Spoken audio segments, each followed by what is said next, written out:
Assalamualaikum அன்பு சகோதரிகளே, welcome to Halima's kitchen. இன்னைக்கு நம்ம என்ன வீடியோ பார்க்க போறோம்னா, பாத்திரம் பாருங்க. பாத்திரங்கள் ஒரு அக்கா வந்து லீவு திடீர்னு அவங்க லீவ் எடுத்துருவாங்க. அதனால நம்ம வந்து நம்பி நிறைய சேர்த்து வச்சுருவோம். அதனால நான் பாத்திரம் வந்து எப்படி ஈஸியாக கழுவுறது அப்படின்னு சொல்லிட்டு நான் ஒரு மெத்தட் காமிக்க போகிறேன். இந்த மாதிரி ஒரு ட்ரம்மு வாங்கி இந்த மாதிரி பைப் இருக்குல்ல, இது எலக்ட்ரீஷியன்ட்ட கொடுத்து இங்கே பாருங்கள், இந்த அவுட்லெட்டுக்கு வந்து இந்த மாதிரி பைப் அவங்கள்ட்ட கொடுத்தோம்னா செஞ்சு கொடுத்துருவாங்க. நம்ம ஊற வச்சுட்டு சுடு தண்ணியெலாம் ஊற்றி ஊற வச்சுட்டு நம்ம வாஷ் பண்ணிக்கலாம். இது வந்து ஜான்சின்னு சொல்லிட்டு ஒரு அக்கா இருப்பாங்க, சுஹைன் அக்கா. அவங்க சேனலில் பார்த்துட்டு தான் இந்த மாதிரி நான் ட்ரை பண்ணேன். முந்திலாம் வந்து எனக்கு ரொம்ப பாத்திரங்கள் கழுவுறது வந்து ரொம்ப கஷ்டமான வேலையாக இருக்கும். திடீர்னு லீவ் எடுத்துட்டாங்கன்னா என்ன பண்ணுறதுனே தெரியாது. ஏன்னு கேட்டிங்கன்னா எனக்கு கை வலி இருக்குது. இப்போ வந்து இதெல்லாம் பார்த்துட்டு சில பேர் கேட்பீங்க, நாங்கள் இந்த மாதிரி ஊற வச்சு கழுவுறதுக்கு நாங்கள் விளக்கி ஈஸியாக கமத்திடுவோம் அப்படின்னா, மாஷா அல்லாஹ் உங்களுக்கு கொடுத்த நேமத்து அது. உங்களுக்கு அல்லாஹ் வந்து ஆரோக்கியமாக வைக்கட்டும். ஈஸியாக கழுவி கமுத்துங்க, நோ ப்ராப்ளம். இது வந்து வயசானவங்களுக்கு, அப்புறம் இந்த கை வலி இருக்கிறவங்களுக்குலாம் வந்து பாத்திரம் கழுவ முடியாது. நம்ம எல்லா வேலையும் செய்யணும், சமையல் பண்ணணும், மற்ற வேலைங்கள்லாம் பண்ணணும். கை வலி வந்துருச்சுன்னா அப்புறம் ஒன்றும் பண்ண முடியாது. அது டாக்டர்கிட்ட போயிட்டு காமிக்கிற மாதிரி ஆயிடும். அந்த அளவுக்கு கை வலி வந்துடும் எனக்கு பாத்திரம் கழுவுனா மட்டும். அதனால் நான் இந்த மாதிரி ஊற வச்சுட்டு நம்ம கழுவுவோம். அப்போ தண்ணி பிடிச்சிட்டு நான் காட்டுறேன் பாருங்கள். நல்லா பாயில் பண்ணி அந்த தண்ணி அதில் ஊற்றணும்.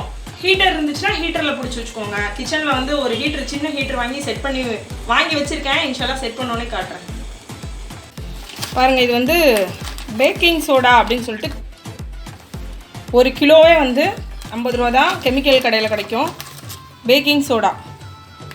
இது வந்து ஒரு 2 ஸ்பூன் போட்டிருக்கேன், ஏன்னா பாத்திரம் நிறையா இருக்குது. அதுக்கப்புறம் வந்து பாருங்கள், இது பாருங்கள், இது நம்மளே செஞ்ச வினிகர்னு எழுதி வச்சுருக்கேன். இது ரொம்ப ஈஸி தான். இன்ஷால்லா உங்களுக்கு எப்படி வினிகர் மேக்கிங் வந்து நான் இன்ஷால்லா எப்போ முடியுதோ அந்த வீடியோ நான் போடுறேன். கமெண்ட்டில் கேளுங்க வேணும்னா. பாருங்கள், இந்த மாதிரி வாட்டர் கேனில் ஊற்றி வச்சுட்டு நம்ம எழுதி வச்சிடணும். இல்லைனா குழந்தைங்க ஏதாவது எடுத்து குடிச்சிட்டாங்கன்னா வம்பா போயிடும். ரொம்ப ஈஸி தான் வினிகர் செய்கிறதுக்கு. பாருங்கள், பேக்கிங் சோடா போட்டிருக்கேன், வினிகர் கொஞ்சம் ஊற்றிக்கிறேன். பாருங்கள் எப்படி பொங்கி வருது பாருங்கள்.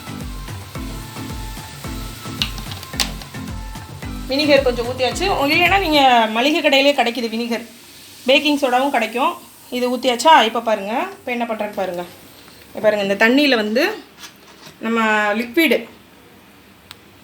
டிட்டர்ஜென்ட் லிக்விடு, லிக்விடு எது வேணாலும் ஊற்றிக்கலாம். பாருங்கள், இது நம்மளே தயார் பண்ணுறது தான். அதனால் கொஞ்சம் நிறைய நான் ஊற்றுறேன். நீங்கள் வந்து தேவையான அளவு ஊற்றிக்கோங்க. பாருங்கள், இது ஊற்றியாச்சு. இது நான் வந்து 3 மூடி ஊற்றுறேன். நீங்கள் எவ்வளோ வேணுமோ ஊற்றிக்கோங்க. விம் ஜெல் கூட ஊற்றிக்கலாம், எது வேணாலும் ஊற்றிக்கலாம். இது ஊற்றியாச்சு. அடுத்தது வந்து நம்ம இங்கே கலக்கி வச்சுருந்தோம்ல இந்த பேக்கிங் பவுடரும் வினிகரும், அதை நல்லா மிக்ஸ் பண்ணிட்டு பாருங்கள். மிக்ஸ் பண்ண நல்லா பொங்கிட்டே இருக்கும். நல்லா மிக்ஸ் பண்ணி அதையும் ஊற்றியாச்சு. நல்லா மிக்ஸ் பண்ணியாச்சா? இப்போ வந்து சுடு தண்ணி ஊற்றிக்கலாம். நம்ம சுடு தண்ணி வச்சுருந்தோம்ல, அது ஊற்றிக்கலாம். அதுக்காகவே வந்து பாருங்கள், நல்லா பாயிலிங்காக இருக்குது. அதையும் இதுக்குள்ளே ஊற்றியாச்சு. இப்போ வந்து நல்லா வந்து இதை மிக்ஸ் பண்ணிக்கணும். ஏதாவது சூடாக இருக்கும், அதனால் ஏதாவது ஒரு கரண்டி வச்சு ஏதாவது வச்சு மிக்ஸ் பண்ணிக்கணும். நல்லா மிக்ஸ் பண்ணிக்கணும். இந்த வினிகரும் நம்ம பேக்கிங் சோடாவும் போடுறனால நல்லா வந்து உங்களுக்கு எல்லா அழுக்கும் எடுத்துரும். பாருங்கள், இந்த மாதிரி எல்லா பாத்திரத்தையும் உள்ளே போட்டுக்கணும். பாத்திரத்தை வந்து லைட்டாக அலசி வைக்கணும். அலசி தொட்டியிலேருந்து அப்படியே எடுத்து போடாமல் நம்ம வந்து அலசி உள்ளே போட்டுக்கலாம்.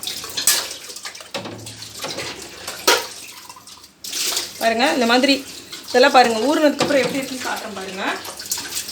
பாருங்கள், வடிகட்டிலாம் பாருங்கள், இதில் போட்டோன்னா அவ்வளோ புதுசு மாதிரி ஆயிடும். எல்லாத்தையுமே அலசி உள்ளே வச்சுக்கலாம். பாருங்கள், டீ போட்ட பாத்திரம். இது வந்து வயசானவங்களுக்குலாம் இப்போ தண்ணியில் கை ஓட்டினா சேராது அப்படின்னு நினைக்கிறவங்களாம் இது நல்லா யூஸ் பண்ணிக்கலாம். நான் வந்து இந்த மாதிரி டியூப் மாதிரி போட்டு தான் தண்ணி பிடிக்கிறேன். பாருங்கள், கிளாஸு,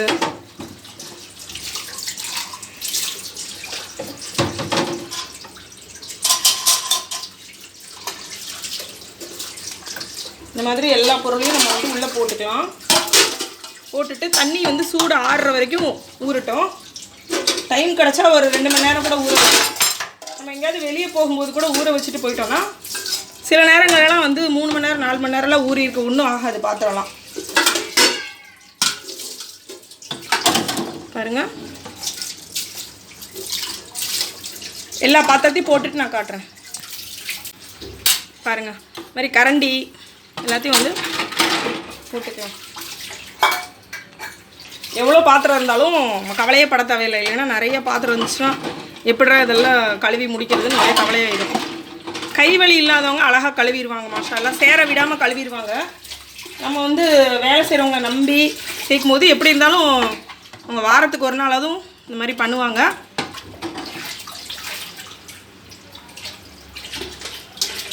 எல்லாத்தையும் போட்டாச்சு. வந்து நம்ம ஒரு 2 மணி நேரம் ஊற வச்சுக்கலாம் எல்லாத்தையும்.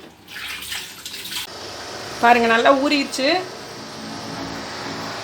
பாருங்கள், நல்லா ஊறிடுச்சு. நல்லா சூடெல்லாம் ஆறிடுச்சு. இப்போ பாருங்கள், பாருங்களேன், இந்த மாதிரி க்ளவுஸ் போட்டாச்சு. இப்படி சும்மா தேய்ச்சாலும் எவ்வளோ நேரம் வருது பாருங்கள். நான் கொஞ்சம் நிறையா தான் லிக்விட் ஊற்றுவேன், அதனால நீங்களும் கொஞ்சம் நிறையாவே ஊற்றிக்கோங்க. பார்த்தீங்களா எவ்வளோ நேரம் வருதுன்னு. இது வந்து இப்படி நம்ம ஒன்று ஒன்றா விளக்கிட்டு இருக்கணும்னு அவசியம் இல்லை. ஏன்னா அதிலே வந்து உங்களுக்கு எடுத்து காட்டுறேன் பாருங்கள். பாருங்கள், சோப்பு நல்லா இதிலலாம் ஒட்டி தான் இருக்கும். இப்படி இப்படி தேய்ச்சாலே பாருங்களேன் ஈஸியாக இருக்குது பாருங்கள். இந்த க்ளவுஸும் வந்து நான் பாத்திரத்துக்காக தான் வாங்கியிருக்கேன் ஆர்டர் பண்ணி. பாத்திரம் கழுவுறதுக்கு என்னென்ன இருக்கோ எல்லாத்தையுமே வாங்கி வாங்கி வைக்கிறது. பாருங்களேன், இந்த மாதிரி பண்ணிவிட்டு நம்ம அப்படியே ரன்னிங் வாட்டரில் நம்ம விளக்கிட்டு இருக்கணும்னு அவசியம் இல்லை. நான் உங்களுக்கு காட்டுறதுக்காக தான் விளக்கி காமிச்சேன் எவ்வளோ நேரம் வருதுன்ட்டு. நம்ம இப்படி ரன்னிங் வாட்டரில் அலசி அலசி வச்சாலே போதும். விளக்குனா நிறைய நேரம் வந்துடும். பாருங்க, ஒன்று எடுத்து காட்டுறேன் பாருங்கள். இந்த மாதிரி எடுத்துட்டு நம்ம விளக்க வேண்டியது இல்லைங்க. பாருங்கள், அப்படியே டைரெக்டாக ரன்னிங் வாட்டரில் வச்சு நம்ம அப்படியே விளக்கணும்னா பாருங்கள் நுரையெல்லாம் அப்படியே போயிடுது. பளிச்சுன்னு இருக்கும். நான் இதுக்காக ஒரு ஹீட்டர் வாங்கி வச்சுருக்கேன். அது தண்ணி பிடிக்கும் போது சுடு தண்ணியிலே ஃபுல்லாக பிடிச்சிக்கலாம் அப்படின்ட்டு. பாருங்கள், இந்த மாதிரி விளக்கி விளக்கி நம்ம கமுத்திட்டோன்னா பார்த்தீங்களா எவ்வளோ இதாக இருக்குன்னு. இன்ஷா அல்லாஹ் மீண்டும் அடுத்த வீடியோவில் சந்திக்கலாம். அஸ்ஸலாமு அலைக்கும்.